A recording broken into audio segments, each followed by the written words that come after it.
Hey, sexy cats and kittens. Welcome to the Naked Marriage Podcast. Sexy September preview. This is your main man, Dave. And your cool cat, Ash. Coming at you. We sound like we're at a creepy disco. Yeah.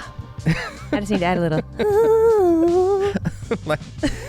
So why are we talking weird? Well, I'm glad you asked. It's a midlife crisis we're having. No, it's not really that. It's a preview for Sexy September. Sexy September. Because we want to make this the sexiest September of your lives. Don't worry, we are not going to do all of our intros this way all September, but we had to for this one. Right, we had to mix it up. So, if you're still with us, thank you. Thanks for indulging us. Thanks for not quitting early. We're going to have fun. Today, it's late August. We're going to start the Sexy September early. And then over the next 3 weeks, we're going to focus on how you can just improve your sex life, right? Yes. And it's going to be practical. It's going to be fun. And we hope this is the sexiest September ever. But even if you're listening to this in February or March. Anytime. Or whatever month, baby. It can be sexy too. It can be sexy November. It can be sexy hot July. It can be sexy all the time. See, I'm terrible at this. Really terrible. Let's just move on and let's talk about sex. All right. So Ashley can't wait to talk about it. So let's dive into today's episode. Hey friends, thank you for surviving that creepy intro we did just for your listening pleasure. Yes. We're going to talk though about, very practically, how to spice things up in September and beyond. We're calling it Sexy September because, that's it's a fun alliterative way to address it. But really, this stuff has nothing to do with what month of the year it is. Mm-hmm. It's just about focusing on improving your marriage and specifically on spicing up and improving your sex life. And we're going to address even some of the difficulties people experience in their sex life in the coming weeks. We're going to talk about some of the common pressures and struggles that people have in their sex lives. But today, as we start things out, we're just going to share some tips. Yes. All different kinds of fun little tips that maybe could be helpful, maybe could be instructional, maybe could spark some new ideas. That's right. And lead to some fun conversations, because it should not be awkward or weird to talk about sex with your spouse. It should be as natural as talking about breakfast or talking about anything, because you got to be able to just talk about, what you like, what you don't like, what your hopes are in this area of your relationship. And to not get defensive when those conversations happen, but to really lean in and make even the communicating about sex an intimate act. That's right. And that's the truth, is just communicating about it is for a lot of people even more intimate and vulnerable than the actual act of sex itself. Yeah, because, you're putting yourself out there, especially if you start that conversation of how do you think our sex life is right now? Are you satisfied, or would you like more frequency, or more variety in positions and things, or that can be a vulnerable conversation to have. Sure. And because you kind of too are essentially asking your spouse, if you're doing, with your part, so to speak, in serving them in that way. And so I know it can be kind of scary, and a lot of people are like, oh my gosh, that just seems so weird to just have this open conversation. But even the act of having that open conversation can be really sexy, just that in and of itself, when it's done with a lot of love and respect, and can get you excited about sex again. I think a lot of times, and we're going to talk about this in future episodes, but I think a lot of times we just get into autopilot, and we just kind of have our normal day to day, and we kind of lose each other in the midst of that. And so that's why it's important that we have podcast episodes like this and conversations like this, just to get us to refocus. Because I think that sometimes sex can become the thing that is last thought of and is on the back burner. And a lot of resentment can be built up between spouses when that is not being tended to. Man, so good. Yeah. So with all that being said, kind of setting the framework, we're just going to share some some tips. And some of these Yes. we've shared, maybe some of them we haven't. We've got a lot of resources out there already about sex. Our book, The Counterfeit Climax, which I highly recommend because it helps, I think, people get to the root of some of the issues that are holding them back and some of the counterfeit versions of sex maybe that the culture has fed them. And it has some conversation guides in it that are designed specifically to help you and your spouse talk through these issues that maybe you've never talked about before. So check that out.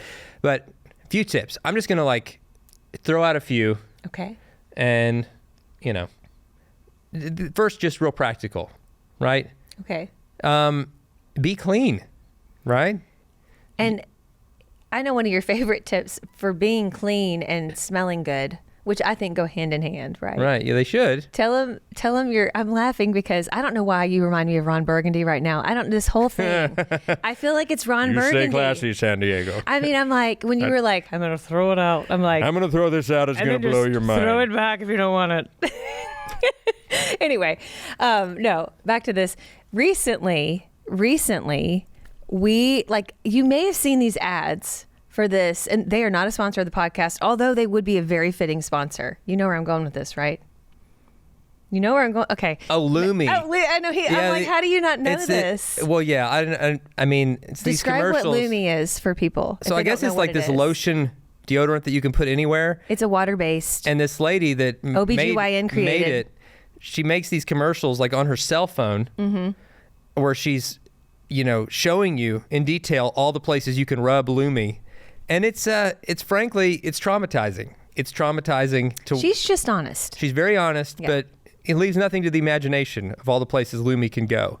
And Lumi is not a sponsor of this podcast, though at this point you should be, because now people are Googling it right now. Well, I was like, I've seen literally, I guess they think that we're in the market for Lumi because every time I'm on Facebook or Instagram. You must stink everywhere. Well, no, but it's for mostly women. I think men can use this too, obviously, but I think they're really marketing this to women. And so, it's something that obviously nothing replaces a shower and being clean and doing all those things, but it's something that can extend, if you are an active person or you sweat excessively, things like that, and even going to the OBGYN, it can be an embarrassing thing for women. So I'm not going to go into detail with it. You guys get what I'm talking about. But I don't. Explain more. I told Dave, I said, I want to see what this is all about. Because I work out, every day we're in a hot environment. I was like, I just want to see what this is about. And they come in all kinds of scents. You can kind of pick what your preference is. But it actually does. I mean, it works. And it supposedly it doesn't harm you in any way. It's, doctor formulated, but I think it's something for both men and women where even though, because there are things, I'm talking very frankly here, some men and women, even if they have, they shower every day, they cleanse well, they just are excessive sweaters or they have sometimes an odor issue, and Lumi is something that can help to aid in that. Right. So when you're trying to think about bringing it back to sex. Right. Because it can be off-putting in sex. I mean, for sure. Well, if you want to create an ideal experience for both of you, you have to think about every one of your senses is being engaged. Yes. Sight, sound, smell, touch, and if any of those are really off, then it can impact the whole experience. Right. And scent in particular is the one sense of all your five senses that is most directly linked to memory. And so association. It is very powerful. And if there's negative scent kind of in your mind or just all this to say, scent matters. And so be clean, but then also in your bedroom, have pleasant scents going, maybe have a scented sheets. Candle that you really like, or spray your sheets with Febreze or essential oils. Yeah. You can have your oil, what do you call that? The water, you know what I'm talking about, where you have water and oil and it puts it into the air. I can't think of the right it creates thing. an atmosphere, you know what I'm talking about. Of yes. anticipation, of temptation, right. Put on your perfume. I know some women who they have a certain perfume that they will only wear for their husband, when they're having sex, and so it's associated with this beautiful scent, and I think that's really cool. I mean, it's a really cool thing. So then it's steamy. So then if you put that scent on earlier in the day, it's ooh, it's going to be a good night. It's going to be a good day, And so scent is very important, and cleanliness, obviously. We even talked on other podcasts, but I'll mention this again. Even women, if you like your man to have a beard or to shave and to be, have smooth skin, I'll be frank, how you want your lady to be to escape to just to trim take care of those to trim the lady nether garden regions. or the to trim the lady garden. or to manscape. Manscaping is for you.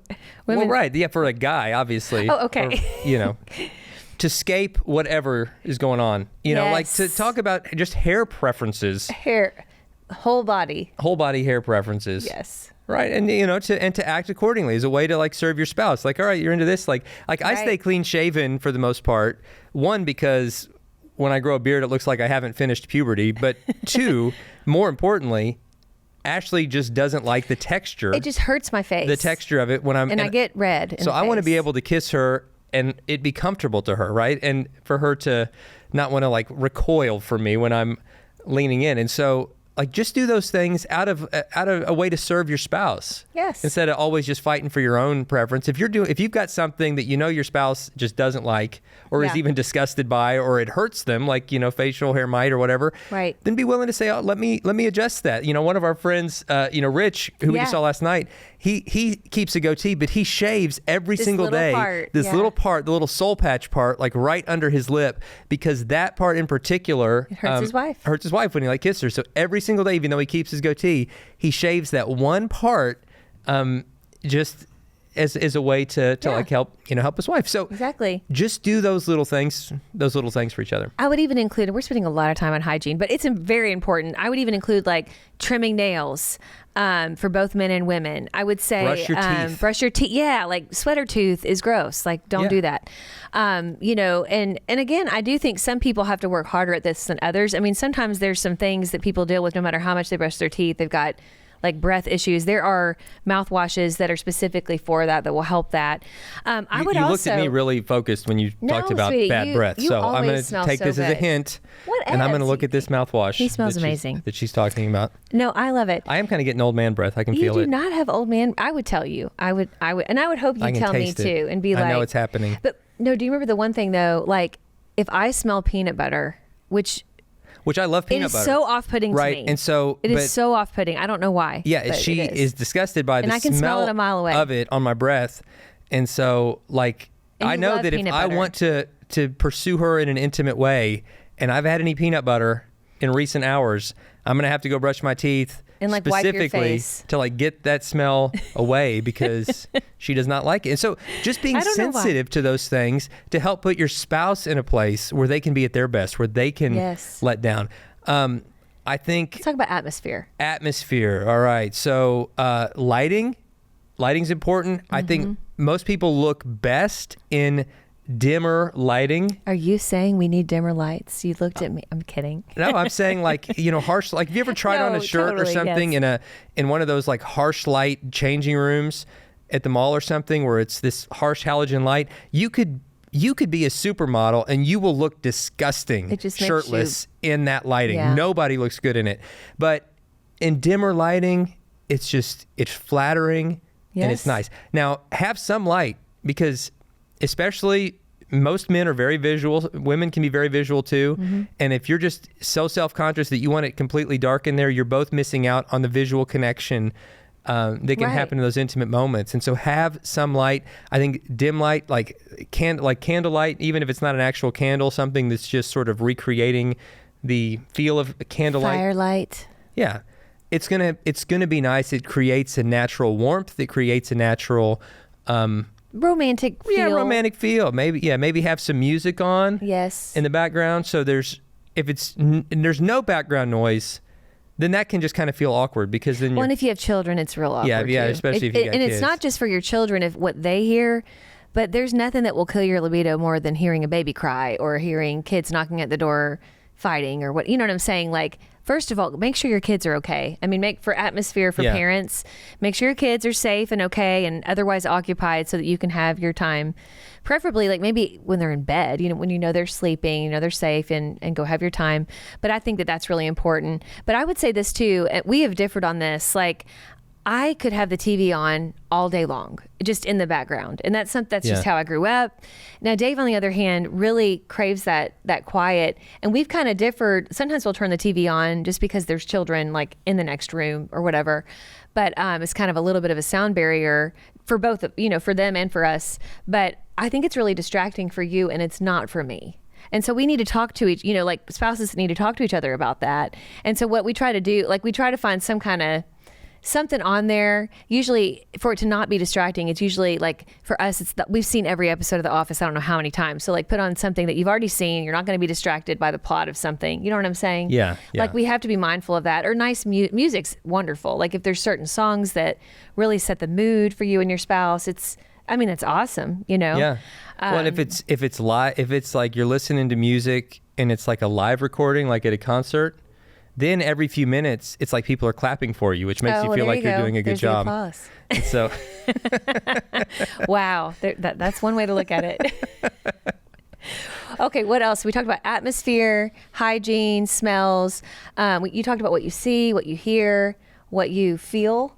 We didn't talk we talked about shaving like beards and other regions, bodies. but even like shaving, women shaving their legs and stuff, like not being real stubbly. Yeah, because that can be distracting. Stubble anywhere is usually like it usually hurts, uncomfortable to your partner, right? And so, I would say like just even calluses, like that's something like getting calloused hands. Yeah, that you could be like not even realizing you have calloused hands, and you rub your spouse's arm, and it like hurts. Well, and I've had that like from lifting weights or from like just working on stuff with my hands, and I'll get these calluses on my hands, and then I'll like touch Ashley, just even touch her arm. Yeah, because it can be real rough. It can irritate her, and she's like, oh my gosh, what's on your hand? So just be mindful of those things. Mm-hmm. You might have to like take a little emery board and smooth that out. Yeah.